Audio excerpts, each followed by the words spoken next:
Krishna delta ఏరువాక చేసి పసుపు కుంకాలు కొబ్బరికాయలు కొట్టి వ్యవసాయం మంచిగా చేసుకోండి, మంచిగా పంటలు పండాలని చెప్పి డబుల్ ఇంజిన్ సర్కార్ చేసినవన్నీ మీకు తెలిసినవి.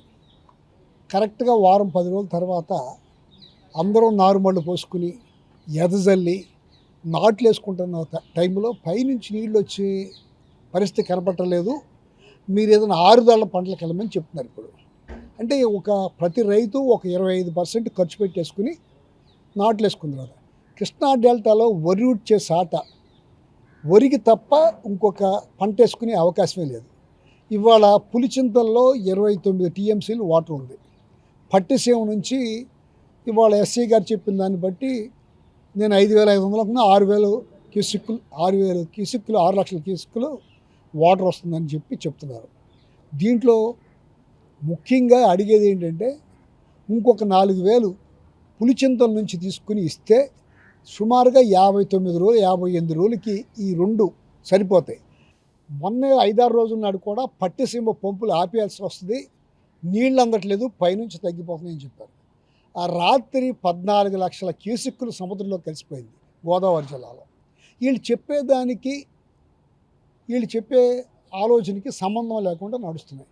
ఇవాళ శ్రీశైలానికి నిన్నటి రాత్రి 1,74,000 క్యూసిక్కులు వాటర్ వచ్చింది. అన్ని ఆల్మట్టి డ్యామ్ నిండిపోయింది, వాటర్ వస్తుంది. ఈ వాటర్ వస్తున్నప్పుడు రైతాంగాన్ని ఇబ్బంది పెట్టుకోకుండా పులిచింతల నుంచి ఒక 4,000 క్యూసిక్కులు తీసుకుని ఇక్కడి నుంచి వచ్చే 6,000 10,000 క్యూసిక్కులు కృష్ణా డెల్టాకి ఇస్తే వ్యవసాయం సక్రమంగా ఉంటుంది. అది చేయమంటే ఏదో నీళ్ళందో తాగడానికి నీళ్ళు ఉండని చెప్తున్నారు. 2003లో తెలుగుదేశం గవర్నమెంట్ ఉండగానే నీళ్లు లేకపోతే కృష్ణా బ్యారేజ్ మీద 10,000 మంది పైగా దాంట్లో దీక్ష కూర్చున్నారు. ఇప్పుడున్న కూటమి ప్రభుత్వంలో ఉన్న మా బుద్ధాప్రస్థ గారు ఎమ్మెల్యే గారు వాళ్ళ కన్వీనర్గా దానికి ఉన్నారు.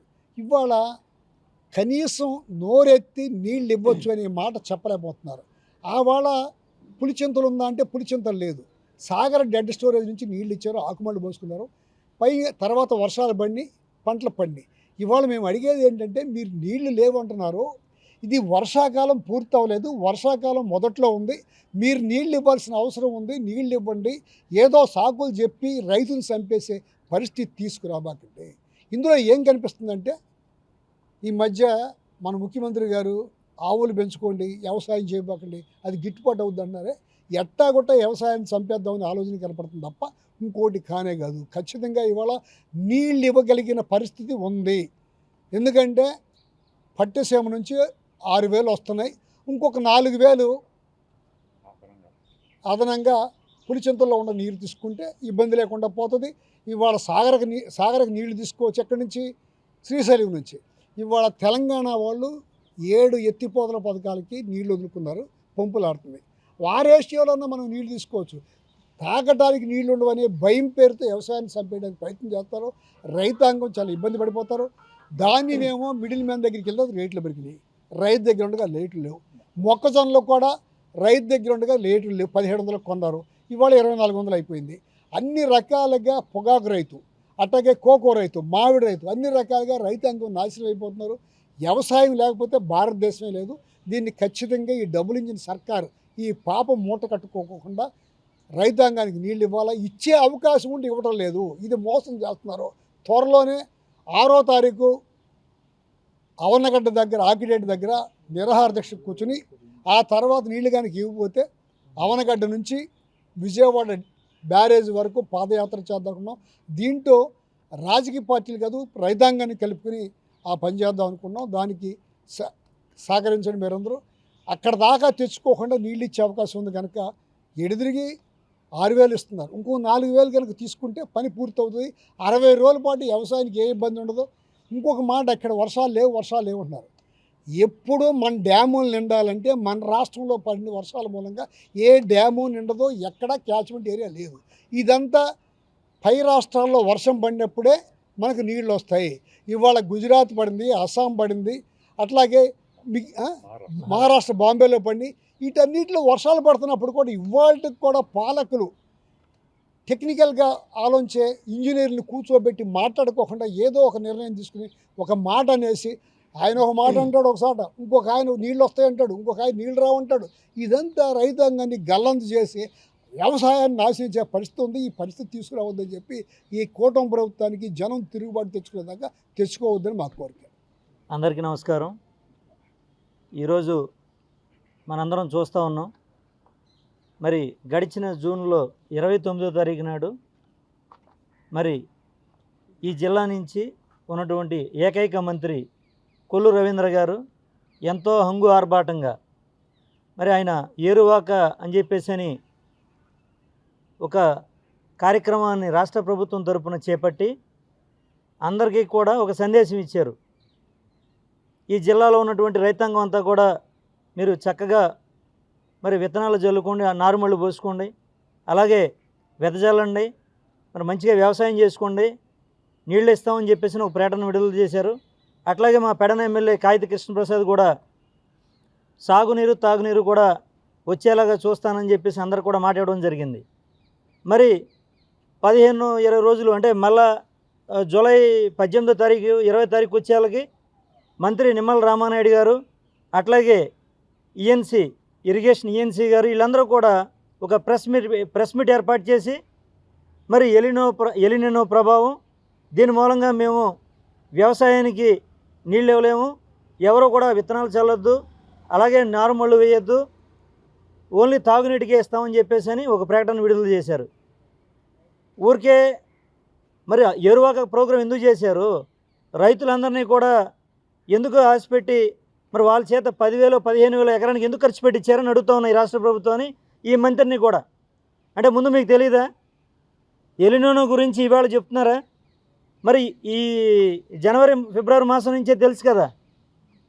మరి అప్పటి నుంచి మీరు వదిలిపెట్టేసి ఏదైనా మీరు చెప్పాలనుకుంటే మేలో చెప్పాలి. మేలో వదిలిపెట్టేశారు రైతాంగం అంతా. మరి మేలో మీరు రొట్ట విత్తనాలు ఎందుకు ఇచ్చారు? సబ్సిడీ మీద విత్తనాలు ఎందుకు ఇచ్చారు? ఎవరేమన్నారు మిమ్మల్ని? ఎవరైనా రైతు అడిగాడా?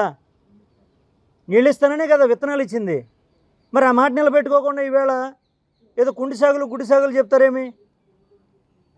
ఖచ్చితంగా మీరు కనుక మీరు అన్న మాట ప్రకారం, ఎందుకంటే మీరు వ్యవసాయం అంటే రైతుని గొంతు నులిపేస్తున్నారు, రైతుని చంపేస్తున్నారు. చంద్రబాబు నాయుడు గారు అన్నాడు మొన్న ఎక్కడికి వెళ్ళాడు, వరి మాకండి మీరు వరి పండించొద్దా అన్నాడు. అంటే ఏం తినాలి మరి? సామాన్యుడు కానీ ఎవరైనా సరే, నేనైనా మీరైనా ఎవరైనా సరే ఏం తినాలి? భోజనంగా చేసేది. వరి పండించొద్దంటే ఏం చేయాలి? అంటే నీకు హెరిటేజ్ డైరీ ఉందని చెప్పేసి ఆవులు గేదెలను పెట్టుకోవాలా? అంటే వ్యవసాయం చంపేస్తావా? ఆల్రెడీ గతంలో కూడా అన్నారు, మీ టైంలో 2002, 2003 ఆ టైంలో కూడా ఇలాంటి కరువు విలయతాండవం చేసింది. మళ్ళా మీరు వచ్చారు, మళ్ళా మొదలుపెట్టింది కరువు. ఇలాంటి గుడ్డి సాగులు చెప్పొద్దు. మీరు కనికరించకపోయినా భగవంతుడు ఒక 4 రోజుల నుంచి మరి ఆ వరుణ దేవుడు కరుణించి మరి కాస్తంత మళ్ళా వర్షాభావం మళ్ళీ వర్షాలు పడబట్టి మళ్ళీ రైతులందరూ కూడా కొంచెం ఊపిరి పీల్చుకున్నారు. ఆ చచ్చిపోయిన నారుమళ్ళు బతికినాయి. మరి చాలా చోట్ల మీరు తీసుకుంటే కనుక ఈ ఉయ్యూరు దగ్గర నుంచి కానీ, పామర్ దగ్గర నుంచి గుడివాడ, గొడ్లవల్లేరు, మరి ఈ ప్రాంతం అంతా దాదాపు 50-60% పూర్తి అయిపోయినాయి. ఏది నాట్లు వేయటం కానీ వెదజల్లడం కానీ. మా వైపు బందర్ వైపు కానీ, పెడన వైపు కానీ, అలాగే బంటిమిల్లి కృత్తిమని వైపు అంటే పూర్తిగా అవునుగేట టైలాండే, మా పెడన ప్రాంతం కృత్తిమను టైలాండే. మరి అక్కడ వేరే పంటలు ఏం పండవు. మీరు చెప్తున్నారు ఆరుతడి పంటలు ఏంటి అని చెప్పని. మరి సముద్ర తీర ప్రాంతంలో ఈ వర్షాకాలం ఇప్పుడు మొదట్లో ఉన్నాం మనం. ఇవాళ ఆగస్టు 3వ తారీఖు. అంటే ఇంకా 3-4 నెలలు వర్షాకాలం ఉంది మనకి. 4 నెలలు ఉంది ఖచ్చితంగా. మనం చూస్తూ ఉన్నాం నవంబర్, డిసెంబర్ వరకు కూడా ఇంచుమించు అడపా వానలు పడతానే ఉంటాయి. ఉన్న వాళ్ళని మీరు ఏదైతే కాస్తంత నీళ్లు ఇస్తే, బ్యారేజ్ నుంచి నీళ్లు విడుదల చేస్తే, ఆ భగవంతుడు దయదలిస్తే ఖచ్చితంగా పంటలు పండుతాయి. మీరు సుమారు ఒక 2 నెలలు ఇస్తే చాలు. మీరు ఈ 4 నెలలు పూర్తిగా ఇవ్వాల్సిన అవసరం కూడా లేదు వాటర్ అనేది రైతుకి. ఒక 2 నెలల పాటు ఆల్రెడీ దగ్గర అందరూ కూడా మే నెలలోనే స్టార్ట్ చేశారు. అంటే మే నెల ఆఖరికి ఎవరైనా రైతు అనేవాడు దుక్కు తినుకుంటాడు, నారుమూలు రెడీ చేస్తారు. ఇవాళ ఎక్కువగా 100కి 20-30% కాదండి, దాదాపు ఒక 50-60% వెదజల్లేస్తున్నారు అందరూ కూడా దాదాపుగా. మరి మిగిలిన వాళ్ళందరూ కూడా ఉడుపులు కూడా దాదాపు 50-60% పూర్తి చేశారు.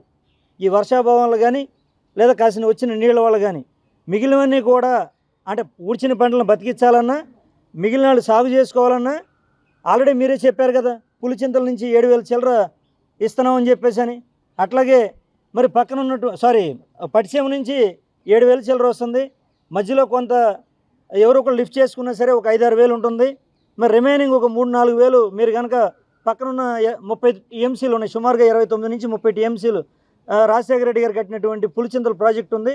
దాని నుంచి కనుక మీరు లిఫ్ట్ చేస్తే డెఫినెట్గా ఈ 2 నెలల కాలంలో ప్రతి ఒక్క రైతుని బతికించవచ్చు. మీరు కనుక నీళ్ళు ఇవ్వకుండా ఏదో కుంటి సాగులు చెప్తే కనుక ఖచ్చితంగా రైతులు రోడ్డెక్కే రోజు దగ్గరలోనే ఉంది.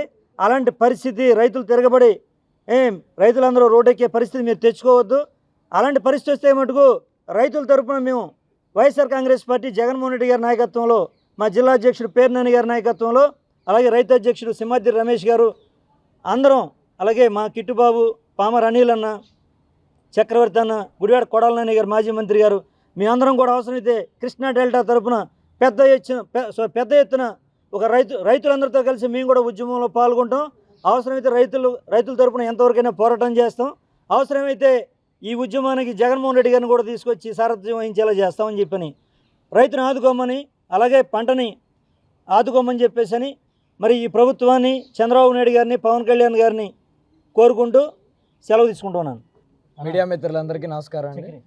ఈరోజు కృష్ణా డెల్టా కింద వ్యవసాయం చేస్తున్న ప్రతి ఒక్క రైతు కన్నీటి నుంచి వచ్చే కంటతడిని అధికారులకు చూపిద్దామని ఈరోజు మా నియోజకవర్గాల తరపున, రైతుల తరపున ఈరోజు అధికారులను కలవడం జరిగింది. అత్యంతకరమైన బాధైన అంశం ఏంటంటే ఏరువాగా అనే ప్రోగ్రాం చేసింది మీరే. ఏరువాగా ప్రోగ్రాం చేసి రైతుల్ని వ్యవసాయం మొదలు పెట్టండి, పోనీ ఆ మొదలు పెట్టండితో ఆపితే పోయేది. పెద్ద డైలాగులు మనం ప్రెస్లో చూసుకున్నా కనబడతాయి. మా మంత్రి గారు రైతుకు వెన్నుముక్కలాగా ఈ ప్రభుత్వం ఉంటుంది, రైతుని రాజు చేయడమే ఈ ప్రభుత్వ లక్ష్యమని 2-3 సినిమా డైలాగులు ప్రిపేర్ అయ్యి అక్కడికి వచ్చి మాడటం జరిగింది. ఒకటి మిమ్మల్ని అడుగుతున్నా, ఇప్పుడు డ్రై స్పెల్ అని ఈరోజు మీరు చెప్తున్నారు. డ్రై స్పెల్ నడుస్తుంది కాబట్టి పంటలు వేయొద్దు, లేదా వరి మాత్రం వేయొద్దు అని మీరు చెప్తున్నారు. ఈ ఏరువాక చేసే ముందు మీకు డ్రై స్పెల్ ఉంటుంది అనేది అధికారులకి తెలుస్తుందా తెలీదా? తెలిసిన పక్షంలో ఈ లోపం ఎవరిది? డ్రై స్పెల్ ఉన్న సమయంలో రైతుల్ని ఏరువాక కార్యక్రమం చేసి కొబ్బరికాయలు కొట్టి ఎన్నుముక్కలా ఉంటామని చెప్పింది మీరా కాదా? మరి డ్రై స్పెల్ ఉన్న సమయంలో మీరు ఎట్టా వేసుకోమని ఎంకరేజ్ చేస్తారు? అసలే మనం ఎన్నుముక్క ఇచ్చేసాం. ఎప్పుడు మొన్న తుఫానికి రావాల్సిన పంట నష్టం వేయలా. సరే, ఒకప్పుడు అంటే ఈ క్రాప్ ఇన్సూరెన్స్లు జగన్మోహన్ రెడ్డి గారు కట్టేవాళ్ళు. ఈసారి క్రాప్ ఇన్సూరెన్స్ మనం కట్టలా, రైతులనే కట్టుకోమన్నాం. అందులో కొద్ది గొప్ప కట్టుకున్నోడికి కూడా ఏదో ఒక రీజన్ చెప్పి ఇన్సూరెన్స్ ఎగ్గొట్టిన పరిస్థితి. పోనీ అది వదిలేద్దాం. చంద్రబాబు నాయుడు గారు ఎక్కడ పడితే అక్కడ యూరియా వేసిన పంట తిన్నారంటే క్యాన్సర్ వస్తుందని చెప్పడం వాస్తవమా కదా? మరి ఆ యూరియా కట్టల కోసం ప్రతి రైతుకి ఓటీపీ అనే ప్రక్రియ పెట్టి చదువురాని రైతును కూడా కొట్ల చుట్టూ తిప్పి ఆ ఓటీపీతోనే యూరియా ఇప్పించారు కదా. మరి క్యాన్సర్ వచ్చినప్పుడు యూరియాకి ఓటీపీలు ఎందుకు పెట్టారు? అంటే ఇంత డబల్ మైండెడ్ నేచర్ కనపడుతుందో చూసుకోండి మీరు. ఈరోజు మేము రాజకీయం ఇవన్నీ చేయడం కంటే అధికారుల్ని, రాజకీయ నాయకులు ఏమన్నా డిస్టర్బ్ చేస్తున్నారేమో. మాకు తెలిసినంత జ్ఞానం మేరకు సార్ ఒక 4,000 క్యూసెక్ తెచ్చుకుంటే ఈరోజు వస్తున్న దారికి కొద్దిగా అంటే బ్యారేజ్ నుంచి ఈస్ట్లో ఉన్న మా అందరికీ, ఈ కృష్ణా డెల్టాలో ఉన్న రైతులందరికీ ఉపయోగపడుద్ది, వాళ్ళు బయటపడతారు సార్ అని చెప్పడానికి మాత్రం ఇక్కడ రావడం జరిగింది. ఒకటే మీ అందరికీ చెప్తున్నాం, పెద్దలందరూ చెప్పినట్టు. మేము అధికారులతో మాట్లాడగా వాళ్ళు మాకు చెప్పింది ఏంటంటే, సార్ డ్రింకింగ్ వాటర్కి రిస్క్ చేయలేకపోతున్నాం, భయపడుతున్నాం. ఒకటే చెప్తున్నా అండి, ఈరోజు రిస్క్ తీసుకుని రైతులకి ఇవ్వని పక్షాన రేపు మీరు ఇచ్చే డ్రింకింగ్ వాటర్ తాగడానికి కూడా రైతులు మిగలరు సార్, ఆత్మహత్య తప్ప ఇంకో గతి లేదు అని చెప్పడానికి మాత్రమే ఇక్కడ రావడం జరిగింది. అసలు విజనరీ అని చెప్పుకుంటారు. విజన్ అంటే ఏంటండి? యథావిధిగా సాగేదాన్ని నడిపేవాడిని విజనరీ అంటారా? లేదా కష్టకాలంలో కూడా రిస్క్ తీసుకుని రెండింటిని మేనేజ్ చేస్తూ అన్ని వ్యవస్థల్ని బతికించేవాడిని విజనరీ అంటారా అని మాత్రమే అడుగుతున్నా. మరి విజన్ ఉంటే చేసి చూపించండి, రైతుల్ని కాపాడండి, డ్రింకింగ్ వాటర్ని సెట్ చేయండి. పెద్దలు చెప్పినట్టు మనమేమి రైనీ సీజన్ మొదట్లోనే ఉన్నాం కదా, ఆఖరి దాకా వెళ్ళిపోలేదు కదా. అంటే మీరు వస్తే కరువు ఉంటుందని మీకు నమ్మకం ఉండటం సమంజసమే, కానీ ఇది కరెక్ట్ పద్ధతి కాదు కదా అని మీకు తెలియజేయడానికి వచ్చాం. ఎట్టి పరిస్థితుల్లో మీ తప్పుని మీరు తెలుసుకుని తొందరలో రైతులకి నీళ్ళు ఇవ్వని పక్షాన పార్టీలతో సంబంధం లేకుండా రైతే ముందుకు కదలడానికి సిద్ధంగా ఉన్నారు.